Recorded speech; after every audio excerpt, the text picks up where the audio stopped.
course, I'm joined by Lewis and Jacob and maybe a couple of others, Rovers, mafiosos, to talk about the shenanigans that is Blackburn Rovers at the moment. Of course, fresh off the back of a defeat, an up-teeth defeat. We'll talk all about that. But of course, if you're new, where have you been? Subscribe. Let's get into it. Of course, Lewis is here. Jacob is here. Welcome once again. How's the past, let's say, 72 hours been for you, Lewis? How's it been as a Rovers fan? Depressing, really. Over the past few months, really, it's been depressing for me. I used to constantly look forward to games every Saturday or Tuesday night, whenever matches used to be. But for the past month, maybe 2 months, I've just not been looking forward to it. I've just been going, not enjoying it, not enjoying the football. It's turning into quite a toxic environment, really, which I don't like to see at all. No, you're absolutely spot on there with Blackburn Rovers and the rest of the Ewood community, I would say. Jacob, of course, you were there yesterday. Maybe you were too, Lewis, of course, to watch QPR. Oh, we'll talk about QPR first. I know there's the bigger problem in the background, which we'll go to. But from what you saw yesterday, how are you feeling about? Well, firstly, how was the performance in your eyes, and what is your worries about the future?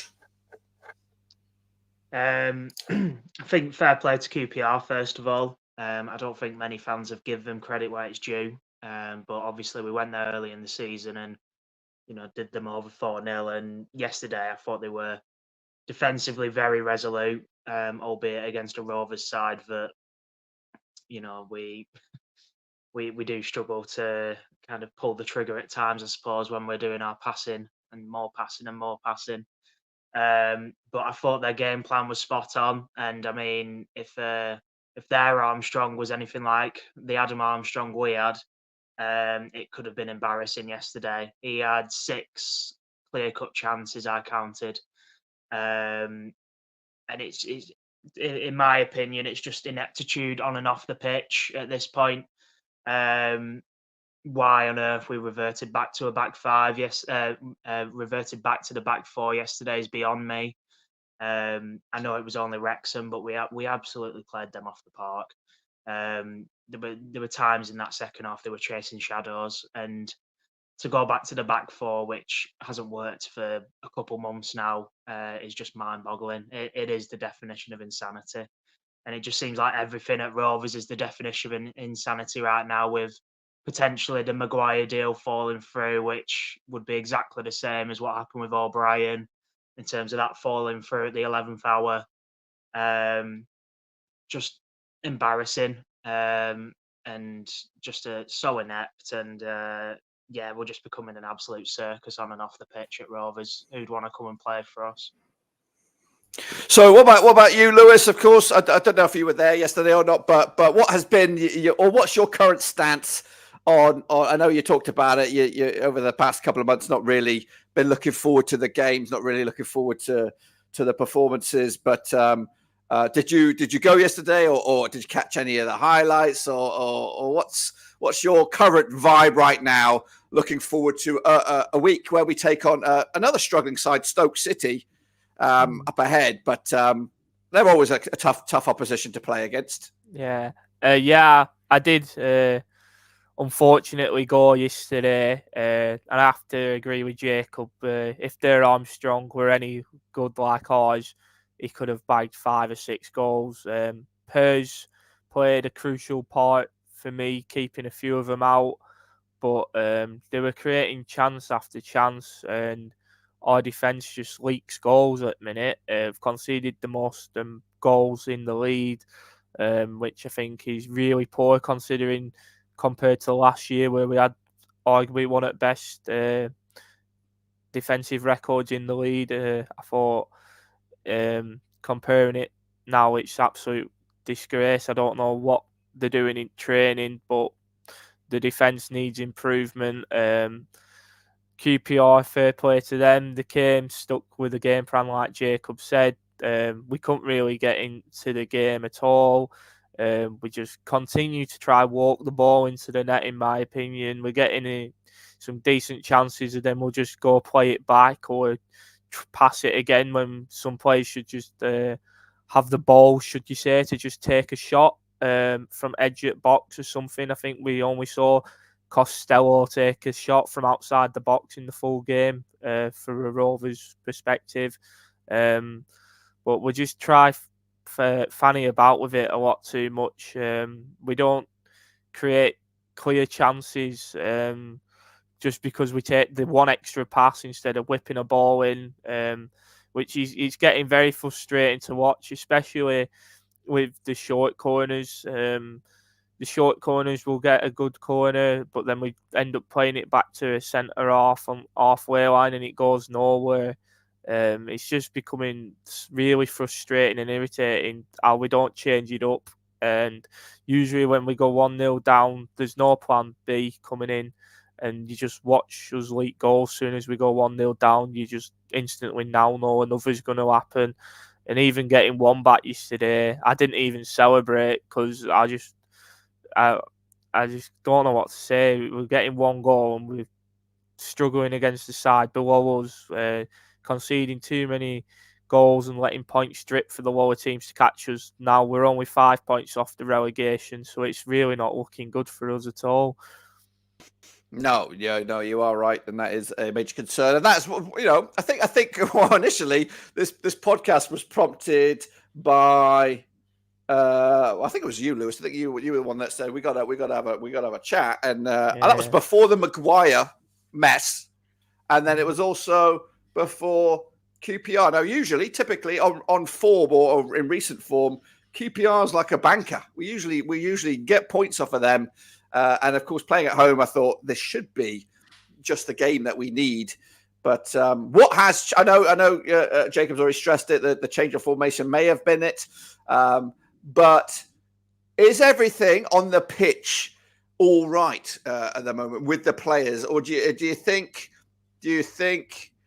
I'm not going to blame any of this on the loss of Adam Wharton. I don't think that's the problem. I think it might be something even, I think, are they aware of other stuff behind the scenes that has maybe added to their lack of confidence or what? What do you think is the root to all problem? Of course, don't easily cop out for Venky's, but is there something, that's causing this real toxic stuff? And again, you might have even seen it on the clips when Sammy Smodic was fouled or injured towards the back end before he got substituted. There was a little bit of a to and fro between him and maybe a fan. I don't know if you saw that.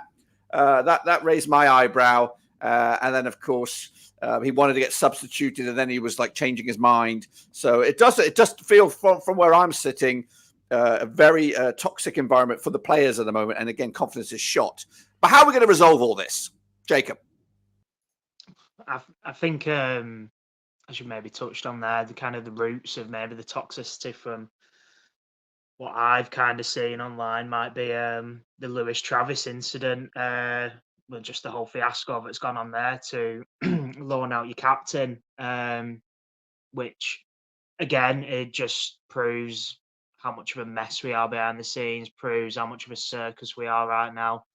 The fact we're loaning out our captain to second in the league, which I don't personally rate him, but the fact it's got to the point where, he's pushing for a loan, someone who bleeds blue and white, to be fair to him. And you look at his announcement on Instagram and he's there liking people's comments saying, why are we loaning our captain out? And all the players are commenting on the post as well, when they could quite easily just, private message him. They don't have to be there congratulating him and stuff. I think that may have unsettled a few players personally. I think it kind of intertwines with obviously just before the January window being a massive dip in form and Travis just being nowhere near that team. I just wonder if he's ruffled a few feathers, to be honest. But in terms of where we go now, I think the time's up for JDT personally. As much as I love him and as much as I feel he's been dealt a really shitty hand of cards, he's obviously been sold a project when he's come to this club, and the first window showed that. We got in Hyam, Smodics. Thought we had a really good window, the first window under this kind of new regime, despite Greg Broughton only being in the door 5 minutes. But ever since then, it's been an absolute farce, and I mean, you can feel really hard done by. We didn't get playoffs last season. Again, if as I keep harping on about, we get O'Brien, he makes that points difference. We make playoffs, and we have more money in the bank. We have a bit more pulling power in terms of players. This season could have looked so different. The summer to only spend £1 million on a backup keeper and a third choice striker after losing Diaz and Dak is disgusting. And then to sell a player for £22 million, and we didn't actually even see any of that money. We spent 500k before that, so we've only spent £1.5 million as a championship club over the course of a season is pathetic. But then again, as much as he likes to keep harping on about, the players we needed and all this, he's stubborn. He's very, very stubborn, and it's his way or the highway, it seems, and he will live and die by the sword of his play style, and he seems he refuses to budge on it. And I was gobsmacked that he actually went to a back five against Huddersfield, because that change in formation should have come weeks before that. But yeah, I mean, he obviously he's reverted back yesterday, and look what's happened. So personally, I don't think he's filled the players with confidence, constantly doing them down in the press conferences, saying how we need better players. I think we need a manager to come in and basically make these lads feel good about themselves, turn some of these boys into men, because after yesterday, as you said, Dirk, QPR is usually a banker for us at home, and we've lost to them resoundingly, really. It should have been more. And we are now officially in a relegation fight, and we need a manager who knows how to steer us out of this relegation fight. And unfortunately, I don't think John Dahl is that man.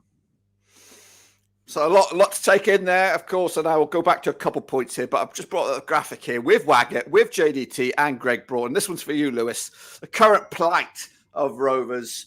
How much percentage would you split amongst these three? Is it even Stevens? Does everybody get 33.3%? Or is Waggett to blame for like a vast majority? Does Greg take a most of the heat on this one? Or, or JDT? Because realistically, and again, I've got a little bit of a menu of what we're going to be talking about here today. We're going to get to the Maguire farce in a minute. If that is true, and yet another big, what would have been the highlight transfer, just like last year, highlight transfer does in fact fall through. That's lightning striking twice. Heads have to roll, whether it is Waggett saying, you know what, I've screwed up again. Greg, same deal. Who's in charge of getting the paperwork done? Surely, if I got caught with my, pants down once, I'm not going to get caught with my pants down twice. So you got to take care of your previous misgivings. So somebody has to, realistically, if this Maguire thing does fall flat, which out of these three are you going for first? Well, I put quite a bit of the blame on Waggett personally. Just for the recruitment, he's the one who's gone out and recruited JDT and Greg Broughton, and he sold JDT more of a dream than anything, promising them budgets, promising them transfers, and some of the transfers have been good, like the Smodic who's come in and he's been amazing for us, but then you've got some of the signings where JDT didn't necessarily want the sort of players they brought in, like it's a bit clear he didn't want Televic to me. He didn't want Clinton Moore last year. A few panic buys has happened just probably to please the fans more than anything. And he basically got sold a dream. But then with the recruitment side of things, personally, I think Greg's done an all right job, but we butchering the Lewis O'Brien transfer last year. That arguably could have did cost us the playoffs even, because with a player of his quality, he would have added a lot of good experience for us, and we could have had a real good opportunity there. But then to arguably have the case happen twice, I think is a embarrassment. So something's obviously clearly going on there. With a JDT take, I think he's more of a better coach than he is a manager, just because he doesn't change it up enough for me. You go 1-0 down, you barely see any changes. He makes the wrong substitutions.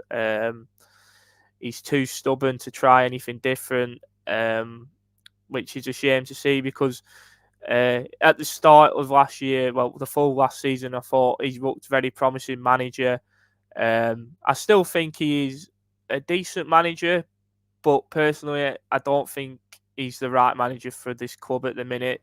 You can see it in his interviews over the past few months or so that he's just sticking around due to the club won't sack him due to the wages and the budget. We can't afford to sack managers. I think that's probably why some players have left. I've seen a few stories why Buckley and Travis have gone on loan, because we can't afford to pay wages anymore, because they're two of our higher earners at the club. So that's could have something to do with loaning them out, but I'm not too sure. But he just looks frustrated all the time, and I think we're starting to see more of the side of it coming from his interviews yesterday, saying, "Oh, ask Steve about it, ask Greg about it."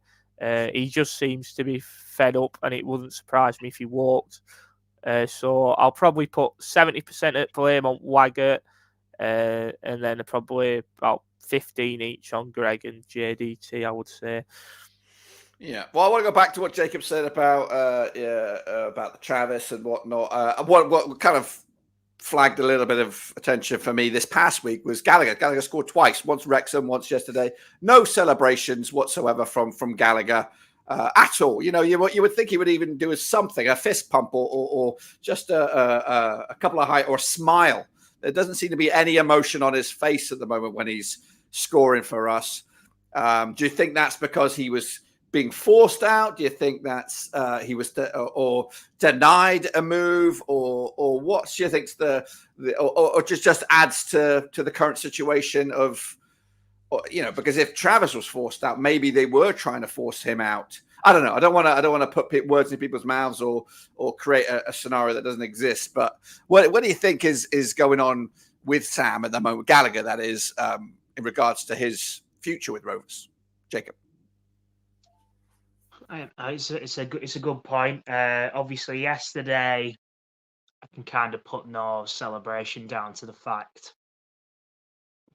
I mean, we were dire, and obviously the fans had been protesting and whatnot, and you know, obviously chanting "Waggett out, Venky's out," whatnot. And it was more of a kind of just a case of, right, get the ball halfway line, let's try and get another. And if it had scored an equaliser, I would like to think he would have celebrated. Not celebrate when we're kind of 2-0 down, and you know he's just made it 2-1. The Wrexham one though is a good point. You know, obviously because that goal did put us 2-1 up. So why he didn't celebrate is kind of beyond me. But yeah, potentially something has kind of happened there, maybe because it's only Wrexham. I don't know, but yeah, again, it just seems like there's definitely something going on behind the scenes there. I mean, John Dahl was adamant, it kind of seemed, in his press conferences when he was asked about Sam Gallagher. He didn't out and out say he didn't want him to go, but he would say, he'd mention, well, I'm not sure why we would weaken the squad, this, that, and the other. We need experienced pros, this, that, and the other. So, I mean, is he pissed off that he's not gone? Probably. I know I'd rather be at Ipswich right now than Rovers. That's for sure. You know, I still question why we haven't took the money. I'll be honest. You know, I mean, he'll probably get us 5 goals between now and the end of the season, and you know, all he's done is underperform for us. Personally, I'd take the money and I would have gone and got a Jerry Yates, you know, 4-year deal or whatever for a couple million. I think Jerry Yates is a better striker than Sam Gallagher. He's scored more goals recently at this level than Sam Gallagher has. That's my opinion, though. I'm not really sure why some fans were eager to keep hold of him and watch him walk out the summer. Another player walk out in the summer for nothing, because I can't see us renewing his contract, or him wanting to renew his contract. To be honest with you. Yeah, I don't know. I don't know what I know his contract is up. I don't know if we have an option, but that would be telling. If we have an option to extend it for a year, that would be interesting, because he is, I think, the highest earner, or definitely 15K a week. And if they would have triggered that off, then that's going to be a bit crazy scenario. So either. And again, same with Dolan. Luton was sniffing around. I thought, we talked about it on the stream yesterday. What would we have accepted? I would have taken a hit on Dolan, 3 million or 2.5 million or something like that, just to if he's not going to sign the deal. I don't know where he stands in everything. Maybe he is not a high earner because we gave him that second chance, and maybe it's we're not going to lose too much on the graphic. But anyway, I brought on the graphic here, of course, the form, which is ridiculously honking. It does have two league wins there. The 4-2 win against Birmingham, which I think they were not, they definitely weren't under. That was Wayne Rooney's last game, or one of those last games. Of course, we've got them coming up with Mowbray not too long away, and Bristol City, a big win there. But the rest of it, ignore the FA Cup, is very bad. It's horrific, and I think we talked about a bunch of this. How many points are we going to get over the next few games? We did a podcast not long ago about we were all optimistic, but it's not been good. Rotherham at home, Huddersfield at home, QPR at home. Really, you would want to get 6-7 points, I would say, on a normal, maybe 9, really, but it's been woeful, and I know we know your stance. I think Jacob, about changing manager. It's that's the age old question, or not the age old statement. Be careful what you wish for. Is somebody going to get a better? Well, is somebody going to get a better tune out of this lot now? Has communication between the board and the manager and the players completely shot to crap, that they're not getting any tune out of this? Is it, Lewis, what's your stance on JDT? Is it time to change even, are we looking at a short-term gap, a short-term fill, maybe a John Eustace to the end of the season, maybe? Or, do we go gamble on bringing in someone else on a longer-term deal? Or do you hold firm and keep JDT with the hope that we just aren't one of the 3 worst in the division? Because if you look at the other games, the other teams, Huddersfield grinding out results, QPR now winning, Sheffield Wednesday on and off, sometimes getting some stuff. You might be able to write off Rotherham, you might be able to write off Sheffield Wednesday, but there is that one spot still there. And right now, 5 points is not that big, and it's coming fast, especially when we got Stoke next. They're going to be trying to get a win as well. They're desperate to get out of a shitty form. Mowbray coming up as well with his Birmingham, and they're also struggling. Those 2 teams looking to get wins, and if we don't get anything out of those games, it could be curtains. Lewis? It's quite a difficult one to answer, because if we did get rid of JDT, I can't see many managers jumping at the chance to come take over us, because it's just a bunch of shambles at the minute. It's probably the best way to describe it. I don't think many managers would want to come to us, knowing what's going on behind the scenes, knowing what's happened with previous managers, both getting sold dreams and not having anything they've been promised. But I think it might be for better, not for our sake, but maybe for JDT's sake, for him to just leave the club, because he looks frustrated week in, week out. He's not been promised anything. He's been sold a false dream. He's lost the passion for the club. You can tell by just watching him on sidelines every week. He used to be one of them managers who used to be stood in his manager box screaming at players, and for the past months on end he's been sat down, just no enthusiasm, no passion. It's all seems to have gone away with him. But then if we do get rid of him, from my point of view, it's who's going to come in and do a better job than he is. I know we're in bad form, but we'll need a manager to motivate these players and come into the club. And I highly doubt we're going to get someone who can come in and do that with the state the club's in. But I really don't know which way to swing on it, to be honest.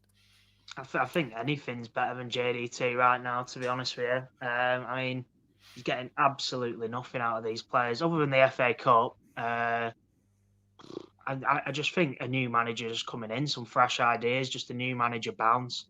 If we get a new manager bounce and string together a few results, that could save our season and keep us up. That's all we really need at this point. That is the worry. The worry is getting sucked into that fight down there, and we got to think. It's not the players that nothing should top the club. The club's survival and the just keeping them in afloat and definitely keeping them in the division is the priority. And right now, JDT. And again, it's just like I'm going to go on a bit of a rant here. It's just the club itself is like it is on the thumbnail, a circus. It is a circus right now. Any other club would have fired that manager because of the form. And that's, again, I know, and we've got such a web of mess. Yes, Waggett's a clown. Greg. I think Greg does a good job for the most part, but somebody somewhere within his office or something fucking up the paperwork, no disrespect, screwing up paperwork 2 years running for a transfer, allegedly anyway, it's not 100%, but, that shouldn't happen. So if that falls under Greg's regime, if he's in charge of those, director of football, he's got to kind of take the fall. But Waggett, again, if he's shadowing or overseeing everything, then he has got to take a heat, and then also Greg as well. So realistically, you might have to get rid of the lot, and the survival of the club is top of the mountain here.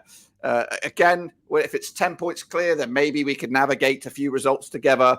But especially if we were playing the next two games against some heavy hitters, then fair enough. We'll see how we go. But we're up against some relegation. I've got the other games coming up a little bit in the graphic.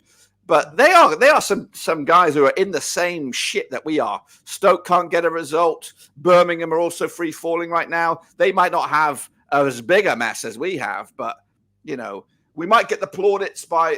I was listening to the ESPN coverage of Wrexham. They were saying, these guys should not be in a relegation fight or shouldn't be where they are in the table the way they're playing, which is fair enough, but. The heart and soul yesterday looked gone out of that team, and there are certain individuals that are worse than others. For me, at the moment, no disrespect, I don't want to hurt anyone's feelings. Scotty Wharton looks way off. I think Moran shouldn't be in that team at the moment. Who else? Who else has been really pissing me off a little bit? I think that Christine fellow's all right. I think he was pretty good yesterday, the loanee. But and that also irks me. We're playing a lot of loanees who really, at the end of the season, don't give two shits if we stay in this division or go down. They're just here, get the minutes. They're not playing for the badge. They'll ask them in 2 years' time who plays at Ewood Park. They wouldn't have a fucking clue. They would have forgotten about their brief time here at Ewood Park. They wouldn't give two shits. And then it would just be a little bit on their CV. So to pin our hopes and dreams on a loanee two loanees from Brighton in our midfield, the Cressine fella, I don't know who else have we got on loan. Do we have another one on loan? I think we have 5 on loan. That Liverpool lad, no disrespect, not seen him, but it's just we are pinning our hopes on these kids to save our season, and then now bring in a couple of veterans, which unusually I'm not too like I think that's okay to a point to provide experience, but it looks like we're pinning our hopes on those two to come in and try and do some wonders with us. And I don't know where JDT lies in the approval of these deals. Were they just accepted? Maybe he said, I need this amount of players, get me this amount of players. And then Greg's brought this in. And again, some of them are all right. I like Fleck. I think he was decent. I don't know what he is now. I have to done a bit more research. I don't know how much minutes he's actually. I think he's played like less than 90 minutes this season, so that's a worry. McFadden can be all right, and it might be just a tick at the back. But ultimately, like Lewis said, if we are going to get rid of the coach, the survival of this club is paramount. and we need that. No matter how much love we have for JDT, I think he's a decent manager. He's been given a rough ride, but we need to be in the Championship next season. We do not want to be in League One because that division is a vacuum. And look at Sunderland; they got stuck in there forever. We got lucky when we did go in that division. Portsmouth have been trying to get out there for years. Bolton got sucked down there. Derby. Some big clubs are in there and they can't get out. And that could be us. We could be them next. So as much as, a JDT, I listened to that 10-minute thing for the BBC with him yesterday. Definitely not the sparkle in his eye that he had. He's definitely lost the shine for the job. But what I got from that thing, the interview, is the first season, his family wasn't in Lancashire. He hadn't made that bold move, but he did decide to make that bold move and bring his family over in August. So they're now committed to being here. And I think he'll stick out the season unless he is pushed. So I don't think he's going to walk. I think he's going to stay and get the paycheck. And that's a worry. It's a worry for us. If we're going to let him stay, something needs to happen on that pitch. We need to get back to what we were, decent, hard team to beat. And 12 months is a short time in football. When we were competing for the playoffs last season, now we're competing for the drop. But the form, if I can whack that back up there, whoosh, there we go. Nope, that's not what I want there. Is grim times. Of course, what have I got next on my graphic here? Okay, this is the table. This is where we're all at right now. We are in... is that right? That's not right. That's the form table. Where's the actual table? That's the form table anyway. Look at that. We are rock bottom down there. Stoke, fortunately, are also down there, which, of course, is next. And Birmingham are also down there. So we might be playing them at the right time, or they're looking at us and saying we're playing Blackburn at the right time. But it's grim stuff for them and for us at the moment. Where's QPR? QPR, where are they in that form league? They're in 11th. So, And let's get rid of this a second here and go back to what I had here. Each one, I was supposed to have the graphic of the table on there. Each one of those that were down there, QPR have made a change.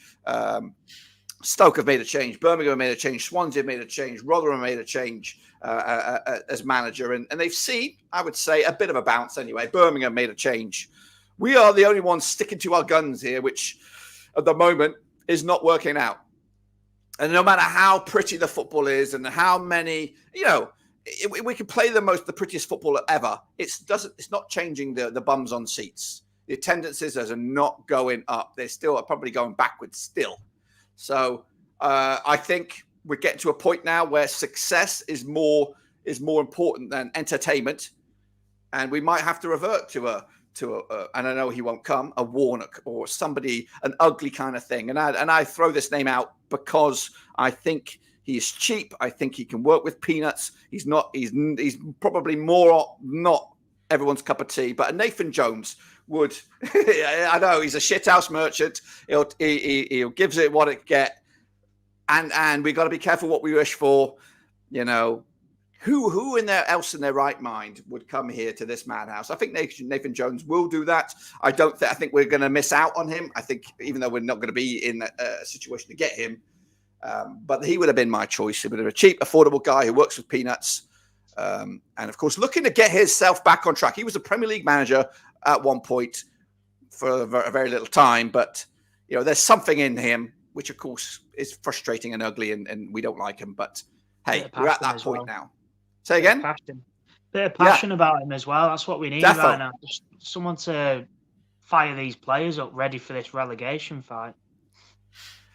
I'm getting told in the chat, Kieran's saying Warnock has gone to Aberdeen or is going to Aberdeen. That's a weird one.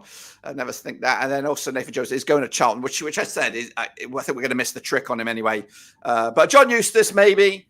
I don't know too much about him. I know he had a good run with Birmingham and harsh to get fired and all that kind of stuff. But what else have I got here? So this is the next batch of games coming out for Rovers here. Stoke is next, of course, at home. The 4-game run at Ewood Park, which promised so much, has reverted to so little.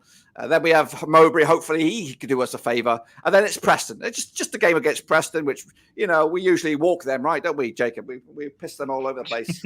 That's going to be fun. And then the rearranged Cardiff game, Norwich.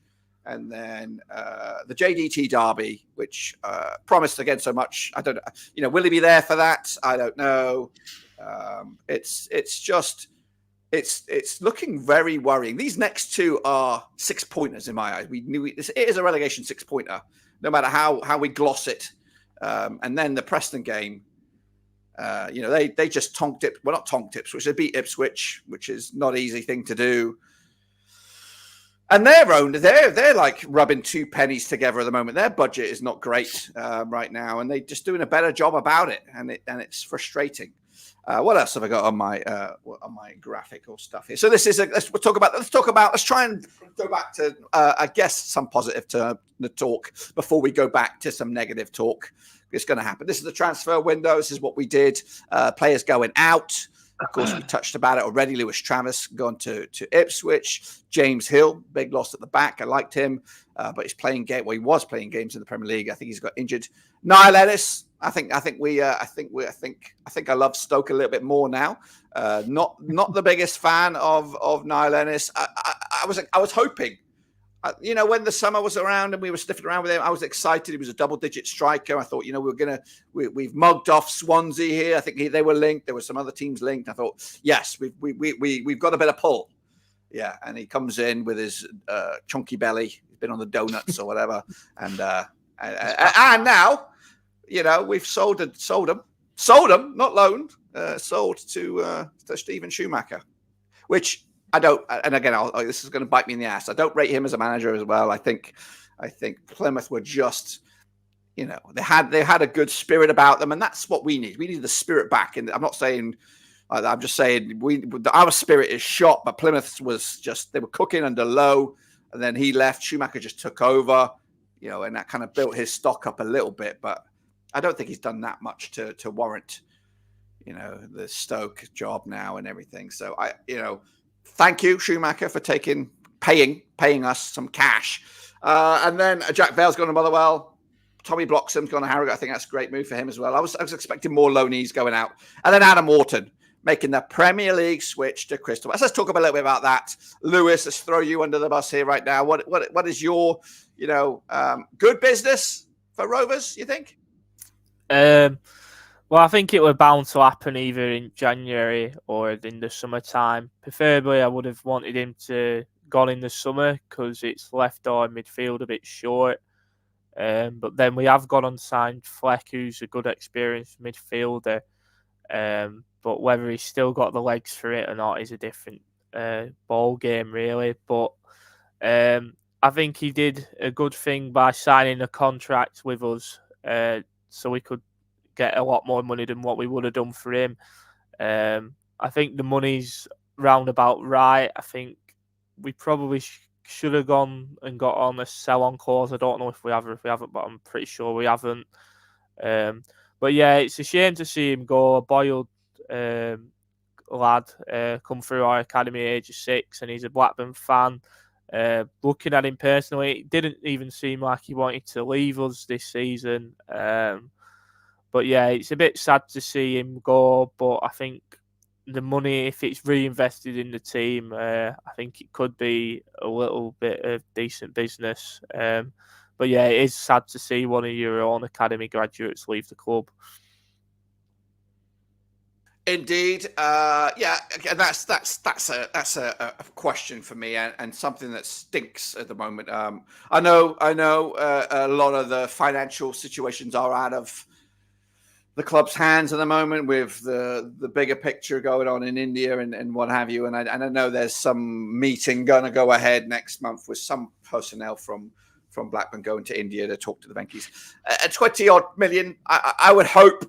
I don't know.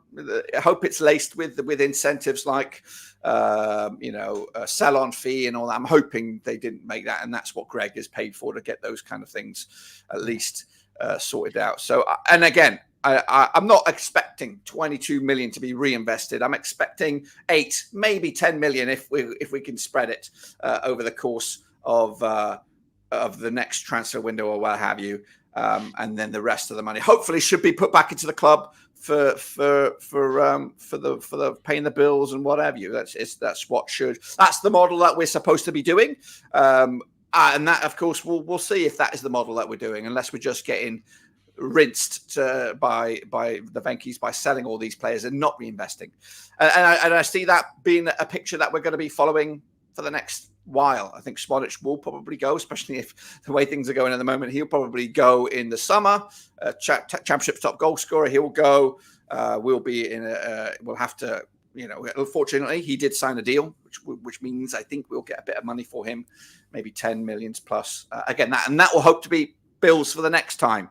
Then Hayden Carter will go. It's going to be a picture that we're going to be painting over the next year. As long as we have sellable assets, we're going to have to probably sell one of those a year or a window to pay the bills. Let me bring that graphic back up again. So, what about you, Jacob, about Adam Wharton? Right move for him, or do you think he could have gone somewhere higher up the league, or is this just the perfect spot for him? I know Chelsea were linked, weren't they? I think after kind of ran the show a little bit at Stamford Bridge, it must have piqued some interest there. For me, I feel like he could have probably maybe waited out till summer, and probably got a bigger club coming in my opinion. I would have liked to have if we'd have waited till summer, we would have demanded a bigger fee. As far as I know, we don't have a sell on, which if we don't is a crime, because I think he's going all the way. Even if we had a 10% sell on, I think he's a player in a few years' time that could quite easily be getting sold for anywhere between 50 to 100, being an English young lad. So I don't know. I feel like, as Lewis said, it seems like he didn't even want to go. I question whether he's been forced out the door against kind of his own will, because we simply had to keep afloat. Whether there was an FFP breach incoming in a few months if he wasn't sold, which is concerning, really, and it makes you think if we were to drop to League One, what kind of state is this club going to be in if we were to end up doing a Sunderland, doing a Sheffield Wednesday, doing an Ipswich, doing a Charlton, all these clubs that have fell down there recently and been stuck there or are still stuck there. We're not a club that can afford to, not one bit, and I think if we were to get relegated, I think that would all but confirm administration for me. Yeah, I mean, that's definitely, well,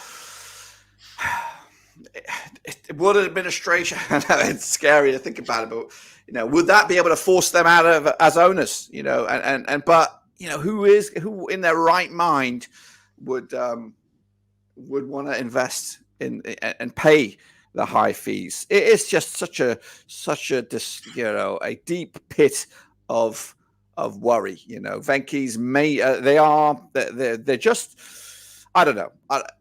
They are deluded enough to put money in, season out, without giving two shits. And again, I don't know what's going to happen with their legal matters going on in India. Maybe that might force them, but somebody somewhere has to come in and take over the burden, clear the debt, and give us a new lease of life. Because at the moment, it's, I can't see a world where someone's gonna want to take over this financial mess.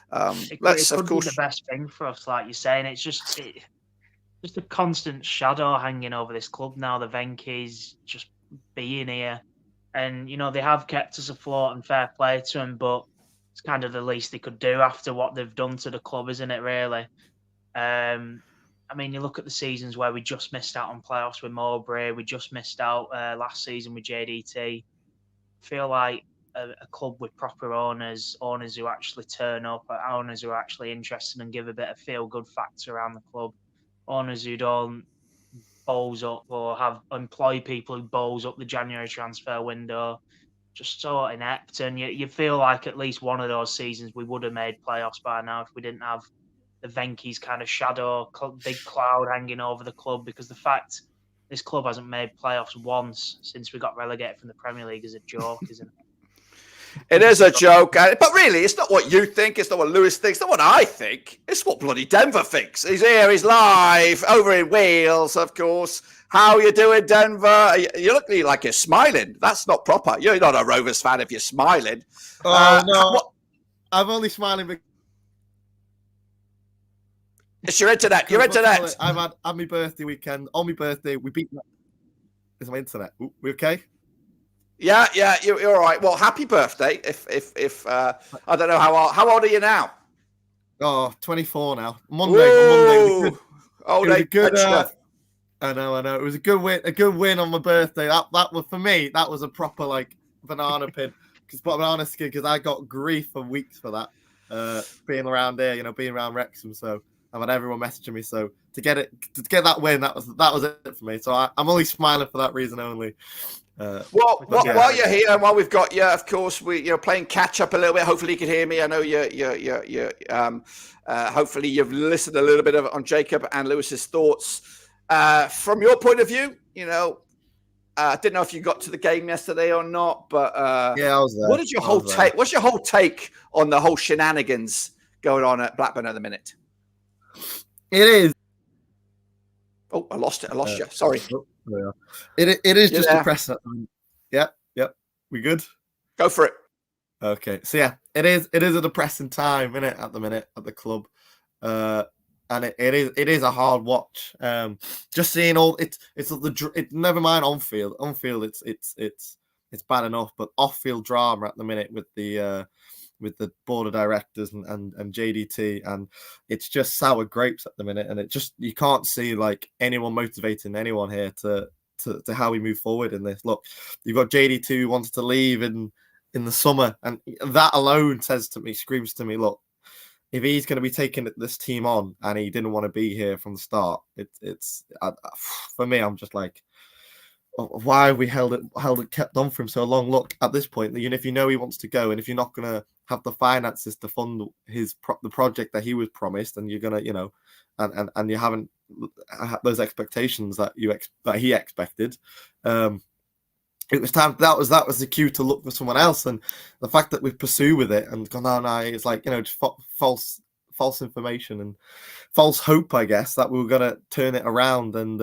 it's just got worse on it. And then how Greg Broughton last season said the Lewis O'Brien situation isn't going to happen again, and then by the looks of it, with Maguire, it's happened again, and it's like, when? And then on the pitch, the philosophy that we're trying to implement in the squad, and it's just like they're doing it half-assed, too slow. And how does a manager who doesn't want to be here try to motivate players who are down in the dumps? And it's just a toxic place at the minute. And it's not a great place to be.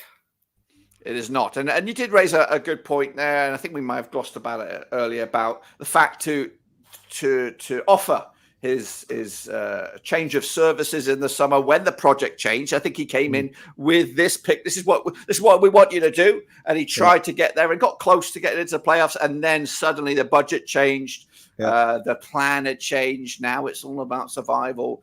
I think that should be an indication to Rovers that, if JDT likes to manage or play a certain style, if we haven't got the players to do that, and basically now the performances are showing that we can't play the way he wants to play, and it is all about survival or sticking around in this division. Realistically, we have to take this seriously, and maybe we got to change it up a little. We got to go for a fresh set of eyes on it. But let's get back onto the agenda. But now we have an extra point of view. We are talking about the incomings. Of course, we lost Adam Wharton. Let's ignore the American at the top there, because I don't know if he's in or out or whatever. So let's ignore him. You're 22 million in. We did spend $500,000 on Connor O'Riordan, which in League One would be a not bad signing, which of course could be where we're going next season. So we could have him at the back. I really don't know much about the other fellas, really. I don't know much about Comito. I don't know much about Ayari or Christine. We've seen a little bit of Ayari and Christine so far. Christine seems okay to a point. I wouldn't want that as I guess long term it could be a good thing. But is there on loan? the Fleck and the McFadden, very old combined age. I think I did math around about 69 years old combined age, which is definitely not what we've got usually. But they both have their strengths, which, of course, something that we lack. We don't lack the leadership. We definitely need more leaders in this team. We've lost Travis in midfield. Fleck is a bit of a Scottish Perlo, or he was. Not got the legs. Definitely good passer of the ball. Whenever I watched him against us for Sheffield United, he always seemed to have a major influence in the game. So that's what I'm looking for him. And hopefully this week, McFadden, Fleck will be fast-tracked into the squad. And then hopefully, I do really hope that the paperwork issue is resolved with Maguire. I'm not holding my breath because, this is Rovers. We are incompetent and I don't expect that to change. But what is your take on the transfer window, Lewis? The incomings? Well, I don't know really. I think a few of them were probably a bit panicky buys, like that Billy. I don't know how to pronounce his last name, but he couldn't even get in a French League 2 side. They've sent him back to Liverpool because he couldn't get in their side. So I think he's just more of a panic option, just to get the numbers in a little bit. I think Fleck signing, I think that was shock to a lot of fans because there were no rumours in that. I think potentially that could be a great signing for us. But it gives that midfield the good experience which it needed, because I thought we lacked a lot of experience in midfield. Whether he's still got it is a different question. The centre-back from Crewe potentially could be a good signing. Not too high of an amount either coming in, which I think we needed another centre-back. So he could be promising. The lad from Coventry coming in on a free as well. I think short-term deals for the two old geezers coming in. I think that's a decent bit of business, because if they don't work out, they're only here till end of season. And again, it's got the experience we needed. Whether or not it's going to have the legs as well is a different question. But potentially, I think that's a bit of decent business. The Brighton lad coming in on loan, Coventry fans didn't really rate him when he were at loan at the start of the season, but he showed a good glimpse of what he could do yesterday. I think he was only one at subs who really tried getting into the game for me. That left back, that Ben from Villa, to me, he doesn't seem like he's at the right level. I don't think he's ready for Championship personally. He showed glimpses of what he could do, but for games he's played, he's been getting beat far too often for my liking. But overall, I think it's an all right transfer window. If this Maguire can come in, it'll improve the window a lot, because we're lacking in attacking options really, especially with players who go and get injured. But if the Maguire deal does come in, I think it'll improve the window quite a bit for us, really.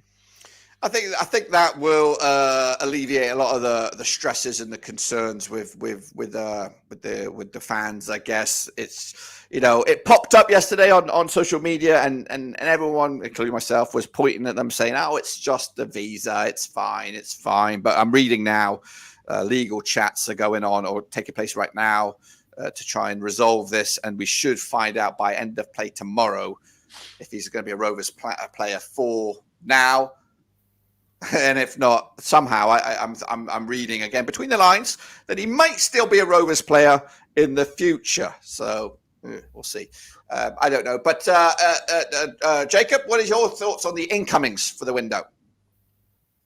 Well, my first thought of what you've just said. I mean, if we were to have balls up that loan for the next 6 months, I'm not sure why he'd want to commit to us in the future, to be honest, after absolute ineptitude, as obviously as like Steve Cooper pointed out last season. We mugged off O'Brien and convicted him to another 6 months of sitting on Notts Forest bench when he's a lad who wanted to just play some football.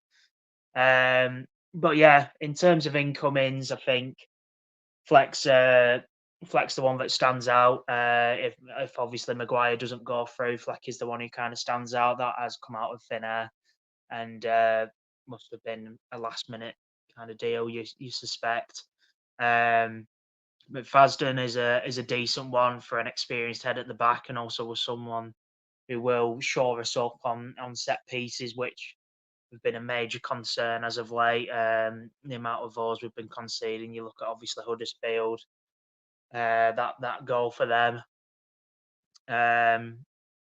In terms of the lawns, I mean, again, as Lewis said, I don't really rate Crescenen or however you pronounce his name that much. To be honest, I've not really so much that I like. How he got man of the match yesterday is kind of beyond me, but it is what it is. I thought Azari did well off the bench. Again, as Lewis said, I thought he actually looked positive. I thought he actually come on and tried to grab the game by the scruff of the neck. The Billy signing is a nothing signing. I can see that being a Clinton Mauler, most definitely. And yeah, it's in terms of business we've done, considering they're all frees and loans, I think it's been some quite savvy business. But to bring in obviously £22 million and for Jean Dole not to see a penny of that, I can understand his frustrations, and the fact it's been left till deadline day for Adam to come in, almost as an excuse then for none of that money to be spent because it was deadline day, so we didn't have enough time to. And the squad being where it is, looking down the barrel of relegation, and yeah, we spent 500k on a backup centre half who, I mean, obviously I would assume Hyam, Wharton, McFadden are all in front of him. So he's barely going to get any minutes. So yes, if Maguire doesn't go through, as we said before, people need sacking, because I think if he does sign on loan and he can do what we're hoping he can do, he could potentially save the season. But if that falls through, just like O'Brien cost us playoffs last season, that not going through, I think Maguire not going through could see us relegated, to be honest. Bold statement there, and I'm not going to say no or disagree, but I think it would be a major blow, major confidence blow to a team that's already shot with confidence. And if that confidence is at an old point low and the manager stays, who can't reboot this team, then yeah, we could get sucked into that. And that 5-point gap could be much less than that. After these games right here, of course, which is the next 6. I'm going to bring you, Denver, in. Of course, fresh take, fresh eyes on this. Of course, Stoke next at Ewood. So end of our amazing 4-game run at Ewood, where we've done absolutely brilliant. That's sarcasm if you don't know sarcasm. Then Tony Mowbray. We're going to his place, his new place. And then everybody loves a derby against Preston, who are just shit at the moment, aren't they? No, they're not. They're pretty decent. And then that rearranged game against Cardiff, Norwich, and then a distraction, which would be Newcastle. Let's go to you, Denver. And how many points do you think we're going to get out of those next 5 games? I mean, it's where at the minute with everything going on at the club, it's just. I can't see where we're going to get any, if we're going to keep playing the same way and we're adamant we're going to play the same way, I don't see where we're getting these goals, especially without Maguire. Gallagher did get his goal today, but all the runs he was making and we weren't finding him. And, it's one of the case where we're not finding our striker. We're not finding our forward players. A lot of sideways passing and we're not moving fast enough through the gears. So it's a case of where are these goals going to come? We're still leaking goals. We've got all these centre-backs and these midfielders coming in now. Let's see if that can shore up, stop us conceding as many goals as we are doing. Pears is back, of course, and he made some good saves yesterday, and that one against Wrexham was very good. But ultimately, Chairs scored a good goal, or 2 good goals even, and then we're not firing enough. We're not scoring enough goals to compensate for the amount of goals we concede. So try not just I don't know. Stoke this weekend. Thank God I'm not here to watch that game. Thankfully, we've got the what do you call it? Ennis coming back. We'll see if he plays or not. Yeah, and then it's tough, isn't it? I think Stoke are doing all right at the minute. Where are they in the league? I'm not too sure, but I just think our performances ourselves, like we're really struggling. We are really struggling at the minute, and I can't see us getting a win at the minute from anywhere. I don't know what you guys think. Can't see us getting a win. Period. Yeah, exactly. It's copping out there. Deborah's like doesn't want to go for it. But let's go, Lewis. Let's bring it all about you, and if I could bring the teams up there or the matches.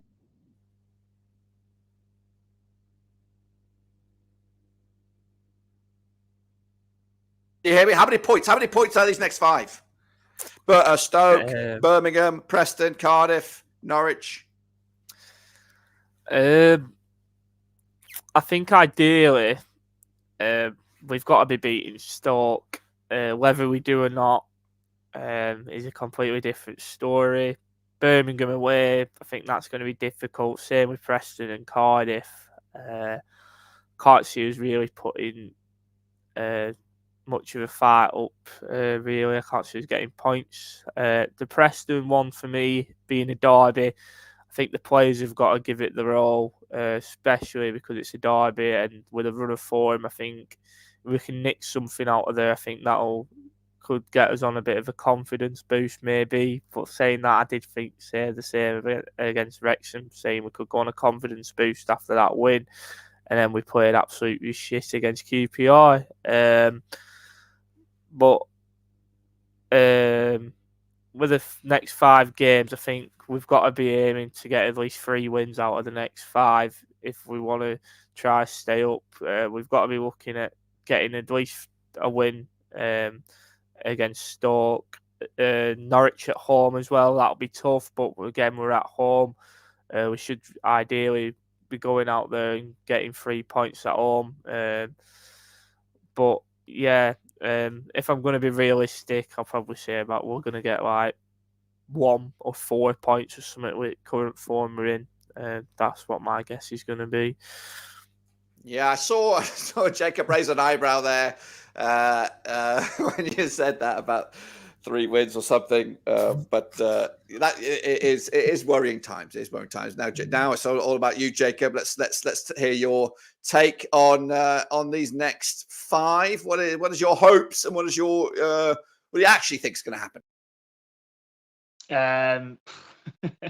Well, if I was to be honest, what I think is actually going to happen, I think we'll lose to Stoke and Birmingham, and then I think John Dahl will walk. I think that's my prediction. These 2 next games, they're down with us in the dumps in that relegation form.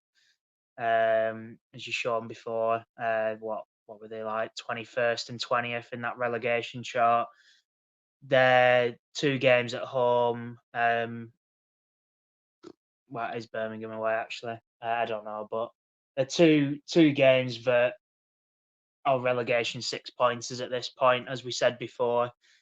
And yeah, if we don't get anything from those games, you're just scratching your head thinking, when are the next points going to be coming in? Because getting 2 points at home against QPR, Huddersfield and Rotherham is nothing short of shambolic. And yeah, obviously it doesn't fill me with much confidence that we're going to do much against Stoke and Birmingham as a result. So I think if he stays, I think I genuinely can't see us getting anything from either of those games. And I think that would kind of be the nail in the coffin for him to think, yeah, my time's up. If we can't get anything from those 2 games, if we've only managed to get 2 points from those 3 games, I think he either walks or we actually just bite the bullet and sack him, because, yeah, I think at that point you kind of have to. Well, I was going to get to that, and we'll segue into that, and I'll ask Denver this one. Of course, it's not even been 24 hours since QPR, and it is a weekend, so not much goes on behind the scenes on the weekend. But do you think JDT will be the manager for us come Stoke on Saturday? Jacob's already said he'll probably be here for the next 2 games. What do you think? Do you think he will be here? The end of the season is a different question, but I'm just here thinking about the here and now. When you think about the turmoil over the last 72 hours, Adam Wharton going, transfer window was a bit of a flop. Well, not flop, but we were savvy. I like that word. Very good word. Savvy with the business loans, not spending much money, bringing in a couple of experienced players. Of course, the highlight being Maguire, that being the catalyst. If it was to fall flat, could be the straw that breaks the camel's back. And you know what? He might go, that's it. I'm done. He either walks, gets sacked or whatever. It is relegation form, no matter how we spin it. If Jose Mourinho's here, if Pep's here, and that form is the form, it's questionable. And if it's any other club, he would have been gone a long time ago. Would have been gone about 2-3 games ago, if that. And now he's been on a. And again, I don't think it's him. I think he's sticking around for he's getting paid. He's getting paid. He offered to resign in the summer if they wanted to change it. They stuck it out, and I'm sure that offer. I don't know if it still stands in JDT's eyes. If they want to say, I think maybe he would like. I think maybe deep down. This question still is for you, Denver. I'm just on a rant, but maybe they're waiting for him to come back and say, I'll leave if you want for free. Maybe that's what they're waiting for. But really, we're on a highway to League One right now. I think only a new manager bounce for the short term anyway will generate some new vibe within the team, and that's I know the behind the scenes is chaos. JDT can't change that. No way. He can't change that. He's got to focus on the pitch. The players are down in the shitter. The form is down in the shitter. Either he comes in and brings in loads of topless models or something like that to kind of do something to kind of reboot the players. Something that I don't know, free bags of crisps for every hat trick you score. I don't know. Something has to happen on the pitch. And right now he can't stimulate that. So for me, I think he will be in charge, but I don't think I want him in charge. But Denver, question is yours.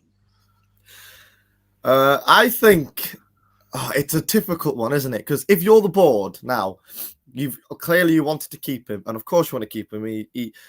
His tactics and everything fit the philosophy of the club, and the philosophy of the club is the style of play. You want to be able to play through the thirds and score goals, but with the finances that we've got at the minute, it's not been doable. So that's why JDT's offered, and then of course the club still want to stick to this plan of 3-4 year plan of trying to push for the Premier League. But circumstances have changed, and as much as they're trying to stay on this trajectory, it's looking near to impossible with the Venkies at the minute in charge and all the drama with the government and the funds and all that over there. So if you're in the directors, right, and you're seeing JDT's now coming out, there's a reason why he was stopped speaking in the press the other day, and you know why. It's this reason, that the drama being caused, and they don't want. And at the minute, we've turned it to a circus. So what you'd see is if JTT normally would come out and say this, that's instantly he's gone. Who was it? You started bad mouthing, and then it was sacked. It was Steve Cooper, I think it was, somewhere along those lines. And then they move him along because once that relationship's gone, it's done. But in our circumstances, with the finances that we've got, I know JDT said he didn't want any money to terminate the contract or whatever. But then we have yet to find another manager, and that's the thing. Who wants to jump in, of course, into this scenario? Also, finances. You've got to pay this man, whoever it is, or this manager, the money to come in. And at the minute, and the third of course, you've got the philosophy that he was brought in to do, to find another manager that will fit the philosophy that the club are demanding. And that's just the thing, isn't it? And then you bring in another manager who is going to be playing the same style of football. How much is really going to change on the pitch? It's how much they really want to bite the bullet. Really, it's the case of, right, JDT is unhappy, but then you want to bring someone in that it's the same philosophy that we've want to create, but we don't have the funds to do, or do we change, rip it up, and start anew before it's a real mess? And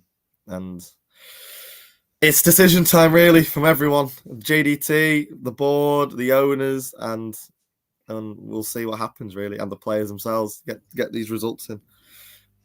Yeah, and yeah, I know they have their plans and the project and everything like that, but the project, was for us to challenge or go towards the promised land, and at the moment we're not. We're going backwards. So that either project has to put a pin in it, and we need to stop the rot and try and get back on track, because a season in League One is not a guarantee. It could be 4, 5, 6 seasons. Who knows? We could do a Bolton. We could do we could do a reverse Luton. You know what I mean? We can go where they were, on the brink of elimination if things don't clean up a little bit. So I think this is my own take. I cannot fathom. I do not want us to get. Of course, I don't. No, I don't think any of us. No one wants to get relegated. But I worry. I worry for the future of this club if we get relegated to League One. I think that vacuum, the Boltons, the teams that free fell towards what's the word? Dissolveness. I don't even know. Like a berry. I think that's a big possibility for us if we get relegated. So we cannot get relegated. That shouldn't be discussed about. And JDT style of football was fine last year. It got results. Had certain players were helping us out to achieve that. Now, are we weaker? Probably. I think we're weaker. Definitely, I guess keeper-wise, we're definitely weaker. Kaminsky was massive and maybe underrated at the time, I think. I know we all loved him, but I think still his success is now at Luton, just like Amari Bell. Were not really treated well at Ewood Park or at a higher standard. So I think we're sleepwalking to a relegation, or not really sleepwalking, sleep running towards a relegation. And we need to. I think we need to change the manager, because that's going to be the short-term fix that we need. I think the bigger problem, the CEO, the Venkis, that will not ever get. Well, we're going to get resolved in a matter of months. It's going to, if ever, it will take years to stop the rot. We need someone in fresh, right? And yes, money costs money. Who's going to come in and all that. Fair, valid point, and I'm with agreement in that. But there are managers out there whose stock has taken a plummet, a battering. And I guess a gamble. It's a very risk gamble. JDT was a bit of a gamble. We have to roll the dice. I think we have to roll the dice. I think even. And maybe a savvy man like Greg Broughton, who was savvy in the window by loanies and free transfers, he'll get, if it comes to this, he'll get to a finer manager that will be willing to take a 6-month crack at this, to a John Eustace, a Lee Carsley, a former Rover way back when, who's trying to get into club management, or someone who's got bitten by the bug last time and needs a period to show the world that, or the English football anyway, that they can manage a team. So there are managers out there looking for an opportunity, whether it is half the pay that they got last time or with weird ass screwed up owners. There are managers out there that are looking to use Rovers as a stepping stone. No, I can't do it. I cannot have Wayne Rooney. That's another circus. Yeah. Again, Wayne Rooney was backed by Rosinha, and Rosinha has gone on to done wonders. So, there are managers out there. There are some dog shit managers out there, which is the side of the coin I'm not. I'm not a big Paul Heckingbottom fan. I don't want him. He could be the guy. Just he might be. I don't know. It's be careful what you wish for. Again, Nathan Jones has got my vote, but I think he's bound for Charlton. So I think we're too late on that. Warnock again would have been a good one, but we screwed him over before. I think he was nailed on for the job, and either Mowbray or Owen Coyle got it. I don't know. It was just a mess. So we burnt that bridge. Allardyce would never come back. We screwed him over. We fired him. Remember? So Paul Ince is out there, but It's another mess. Wow. So be careful what we wish for. But so, did you answer me? Is he going to be here by Saturday? I can't remember if you answered me. I like to leave him open because you never know, do you? But You are like that. You don't like to do that. You don't. I put you in a corner. Yeah. But you don't always commit either way. You know. No, I never put my nails in the mast, do I? No, but if I was a better man, which I'm not, I would say he will be here for the game on the weekend, but it could potentially be his last. Lewis. Same question. Is he here? Is he going to be your coach on Saturday against Stoke? I can't see him leaving us. I can't see him being sacked because we're not the type of club to sack him. I don't think he's going to walk either, I'm afraid, even if it's what we want. So I think he will be here on Saturday. Could have talked a little bit more. I was eating. Jacob, you're good to talk. What are you thinking? I know you said two games. Is there a world or is there a scenario in your world that he does go? Something, because I'm reading in the chat, maybe even on Twitter, emergency meeting being held at Ewood right now. I'm here looking at the chat, looking at the Twitter. Is there a scenario that he's not here for Saturday? I'll waffle for you a bit, Dirk. As Lewis has just said, we're not a club who sacks managers. I mean, look at the horrendous runs that Mowbray went on during his tenure with us. Was a seasonal thing every February, wasn't it? And he never got the sack, even though there was some absolutely diabolical runs there, which saw us go from just outside the playoffs pretty much every single time to just above the relegation zone. It just won't happen. Even though we've just had £22 million through the door, we don't really have any excuses now to not being able to afford to sack a manager and get a new one in. We just will not do it. As has been said, there's any other club in this division, and I wholeheartedly believe this, even if it was a Rotherham who had JDT, he's sacked 5 games ago. Probably the Rotherham or the Huddersfield result should have been his final games. Even then, it's just abysmal how the fact we've dropped from, we went to Sheffield Wednesday, just outside playoffs again, and we've just dropped like a storm.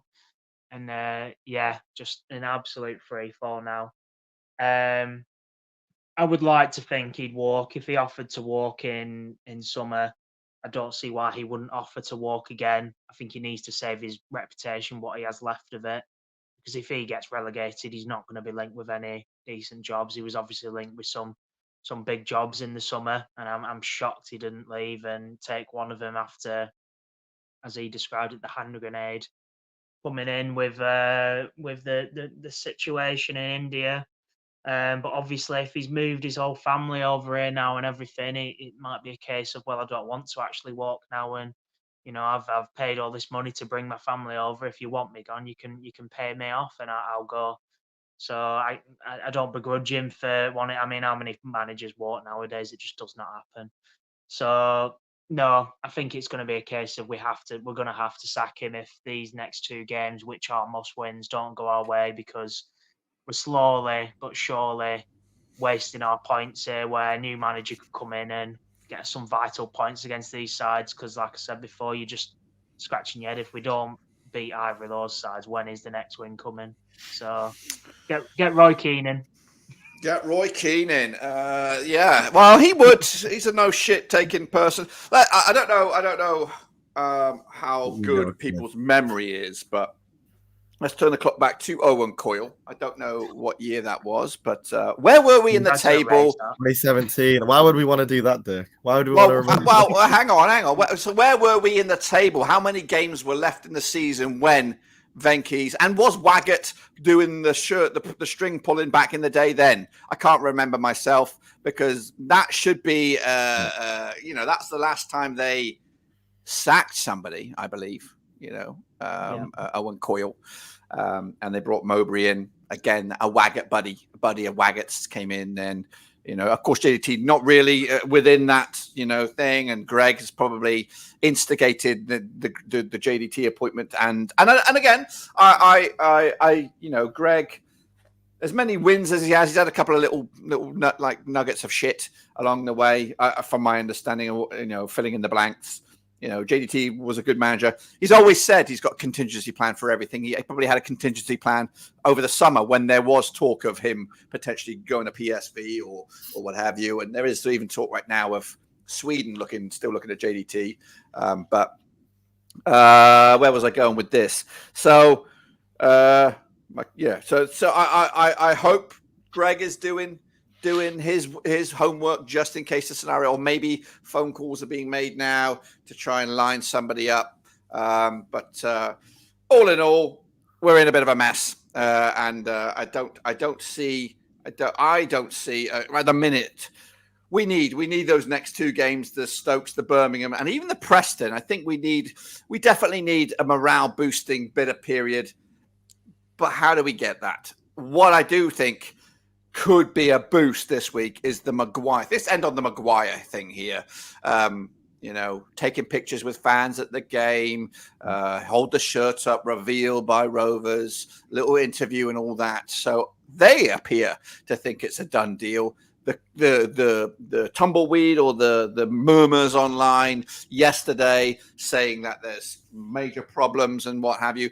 Let's put this out there. You've answered. I think I've asked you all if JDT will be there for Stoke. Will Duncan Maguire be on the bench for Rovers or within the squad officially next week? Denver Green. I can just see it being a Lewis O'Brien situation again. But the difference with Lewis O'Brien, they did all the media stuff, didn't they? They had all the interviews and everything, but they didn't post them. Where the Maguire one they have, so we've seen all the interviews and all the deadline day stuff. So again, I think it's more further along than Lewis O'Brien's, but it wouldn't surprise me if he's not a player now and we don't see him on the bench. Because that was the same situation as Lewis O'Brien. I remember a few days, weren't it? There was a few days where we knew he was coming, and we knew, and then there were murmurs of something like, "Why is he not here yet?" It's like it's not the future. We're just pushing a little deal through, and then they Craig brought into the interview, didn't they? And they questioned him like he was in the building. He was in the building training, and so I it wouldn't surprise me if that happened again. But hopefully, like I said, the media team have published it this time around, so maybe it's closer to a done deal. So if it hasn't gone through and they published all this kind of stuff, what a mess, a mess, and this is twice in a row. What would if you were like the man at the top of this, what would you do as your club's been made a mockery of? We've screwed up two windows. You have the power. You kind of you forgave them all last year. Whose head's on the block? I didn't get to answer you this question. Let me bring up the graphic here. Let's go back to the beginning and whap that up. Well, where are we? Where is it? There it is. Who's at fault? Waggett, JDT, Greg. In terms of what the transfer the saga, or just the mess in general? Well, it all piggybacks off of one another, like like if the Maguire deal goes through, we're not having this conversation. We're just thinking, shit, we're in a better form, and we need to kind of get that sorted out. And then, JDT gets questioned here a bit more. But, now the question mark about the Maguire deal, who should be the guy, should be, a loan to maybe a permanent deal. We're kind of pinning our hopes on Maguire to be the face of the place in the future. He's going to be the Diaz of the future. He's going to be the new, I was going to say Gallagher, but new striking sensation for us. We're going to pin our hopes on him. Now there's question marks if he's one signed on loan or two never ever going to wear the blue and white heart shirts. So let's start with the Maguire, and then, which of course, if that's screwed up, then the whole mess is screwed up. JDT's pissed off, But anyway, out of these three, let's say the current climate. Because Greg's probably hired people to do the admin side. Say, hey, Mr. Jones, I'm just use that name, Mr. Smith. You're in charge of getting the visa filled out. You're in charge of getting that fax out of here. Blah blah blah blah blah. Make sure he does this, and that, he's in charge of those cronies. Waggett hired Greg, and then Greg hired JDT. So it's like a little hierarchical ladder here. But 2 windows in a row, we screwed up allegedly.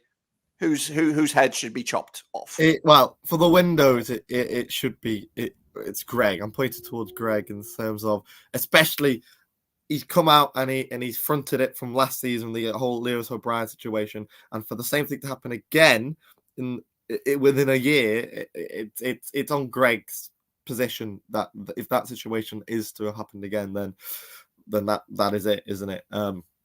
And then if you're looking at the philosophy of the club, that's down to Waggett in the sense of, this is what we want to build. And I don't disagree with the model. I think it is the right way to go about it. But then there is a point where you need to be able to adapt and change. And I don't know how. And then if that is the case, how much JDT has of freedom of that? Let's say, maybe JDT wants to be able to, actually, shall we just simplify it and go back to basics, change the method, but then the hierarchy are adamant that they want to play this style of football, and it's to the detriment of the squad in the sense of performances that we're playing. Other than QPR, we're keeping the ball, we're passing around really well. We might be leaking goals and scoring goals, but that's not my fault. JDT, I've set up the team. If you're not going to get the players in, so then that in that essence, it would be Waggett, Broughton for the mismatch of sales. You sold Adam.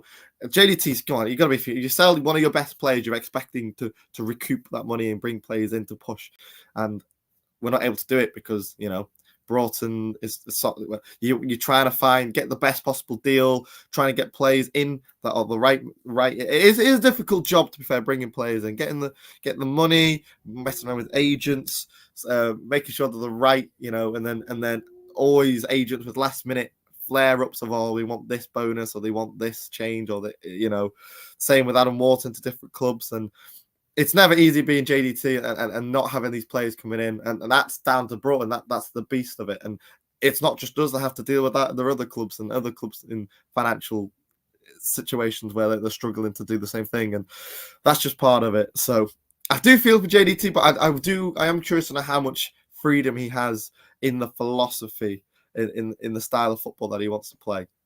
So it's hard to say. It's hard to say for JDT how much blame JDT is going to have.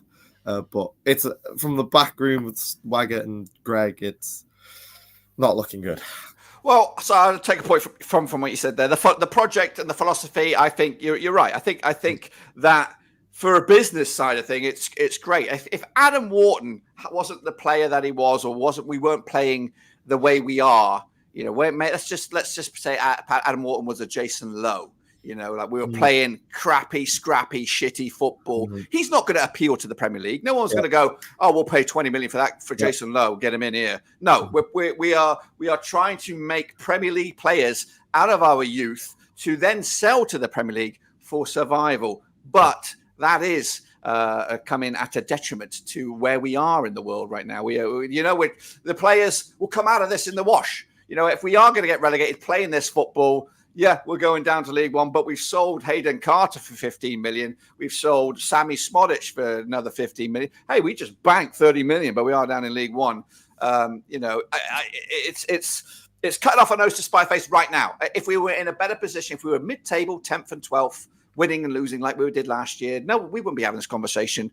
But right now, the problem is stopping the rot, getting us back to winning ways, getting us back into mid-table, and then let's start to cherry pick our assets and sell more off. But right now, maybe it is a time to pause, not stop the project, but put a pin in it to get the results back. Maybe push the focus on the project to play a certain way in the under 21s and the academy or what have you. Let them continue to play this tippy tappy stuff for the time being. Let's focus on Route 1 crap. Get the big guys up there for a set piece. Scrappy stuff. Get the wins in. and then this season is right now not a write-off because we got survival on our plates, but it is a worry that trying to play a certain way for the financial long term of the club by selling the next plus. Garrett will be another one going through the conveyor belt. He hopefully will step up, play a certain way, look good, have the highlight reel, the showcase reel. The results, don't look at the results though, but look at me, look at what I can do. And that's not a disc thingy to him. It's the model. That's what we're doing. We're trying to make Premier League players out of these guys. We're not trying to make a Premier League winning team or a Premier League promotion team right now. Unless we could all gel and we had the experienced players to play that way, then the results might be better. But right now, it is worrying time. So, Lewis, is Maguire going to be a Rover come Saturday? I really would hope so, but just knowing how lucky he won't be. I've just seen something online that he's going to agree to a pre-contract because it's fallen through. But then, why would you want to agree a pre-contract to come in the summer when we've just thrown you over for no reason, and he's not going to sign? But I think us announcing him then to go balls it up in a sense. If it does fall through, I think it's very stupid because it's happened last year. Once is a mistake, fair enough. You holded your hands up, apologise to it, but to do it twice again, for me, it's a sackable offence for the recruitment team. But fingers crossed, he comes in. But for me, knowing us, I think it's going to be unlikely. We've probably cocked it up. Yeah, and Jacob, closing comments on the Maguire and maybe even the whole show here. What do you think? Do you think it's dead in the water? Do you think definitely not this weekend, or maybe he'll be with us in League One next season? Well, I mean, it depends what kind of the situation is. I mean, it's all up in the air. People are speculating it's going to appeal again, like we tried with O'Brien, and we know if it's going to appeal, that means one thing: it's not going through. They've never given appeal for any player, so it's just a bit of a wasted exercise and something we actually paid for with O'Brien and pretty much knew wouldn't go through. So just more money being pissed up the wall. But yeah, I mean, if that is the case, then there's not a chance he's coming in. As Lewis just said, if that is the case and we've ballsed it up, why on earth he would look at us and think, yeah, that's a club I want to sign a pre-contract for, is beyond me. And like you say, in a club that could very well be playing League One football next season. So your guess is as good as mine, Dirk. I would hope and I would pray for the club's sake and for Greg Broughton's sake that he hasn't made the same mistake twice, because I feel as Lewis said, he has to be sacked if that is the case, because it comes down to him. Like he said last year with O'Brien, he said, I'll take this one, the buck stops with me, I'll take the ownership on this, and he has to take it again, surely. And to do that in 2 January windows, and like I said, this could very well see us relegated, because this is a man who could come in and get us 5 to 10 goals between now and the end of the season. It's sackable offence, in my opinion. Right. Yeah. Okay. I think we're gonna close that up on this one. But the good news is we might have a conversation like this again very, very soon if JDT does walk. I, of course, want to hear everyone's opinions about if he is to go or if he goes, and then who do we come in? I'm just reading Duff. We don't want him anyway. Former Swansea guy, former Burnley player, right? Going to go to Huddersfield, so he's out there. Question marks. But if we are to have a new manager scramble, we'll try and hustle together another chat from you guys. A great opinion from everybody. Closing comments. Anybody want any closing comments before we wrap it up? Or are you just that depressed you just want to be done with it? Get Darren Moore in then. Well, would that be your initial early door shout, Darren Moore, to the end of the season? I don't know, it's a shout, isn't it, I suppose. I think anyone who comes in has to be, like we're saying, a 6-month kind of appointment, save the season, and then reevaluate, see if we want to stick with them. Like you said, put a pin in the project right now, Mhm. and then reevaluate in the summer, see what is the project, I suppose. But yeah, I think I wouldn't mind Darren Moore, but I think, as you said before, I think Nathan Jones, just someone with a bit of passion to fire these lads up, make them feel good about themselves, because JDT's talked them down, and they're clearly just confidence is on the floor right now, isn't it? Mm-hmm.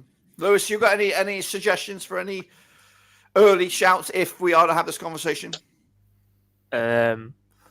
Not really got a clue which managers are available, in all honesty. But I love someone with characteristics, probably someone like Neil Warnock, if I'm being 100% honest. Someone like that, someone who can motivate the players as well, but someone who can be harsh and bollock the players if they put a foot wrong.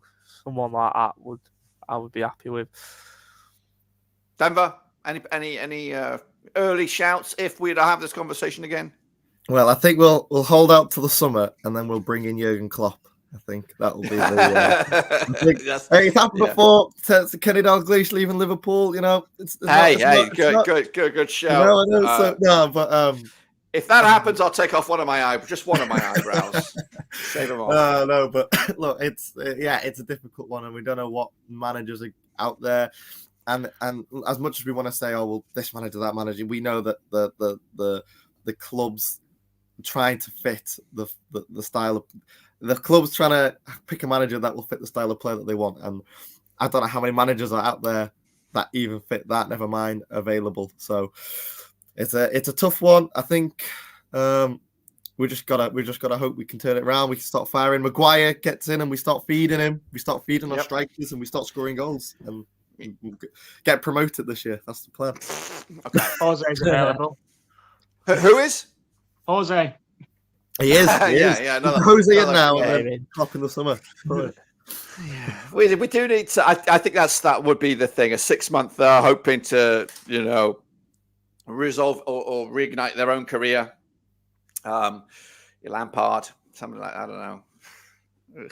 You know. Anyway, let's move on. Let's end it. Hopefully we'll get to, I don't know if it's hopefully we'll speak to you soon with this topic, but I'm going to let you all go. Appreciate you coming in. Thanks everybody. Subscribe. Your one-stop shop for Rovers continues. A good chat today. It is early, but I've got to get going. I've got plenty of stuff on the air. Again, guys, Lewis, Jacob, Denver, appreciate it. I'm going to tap out. I'll see you all very soon. Again, thanks all for watching. These guys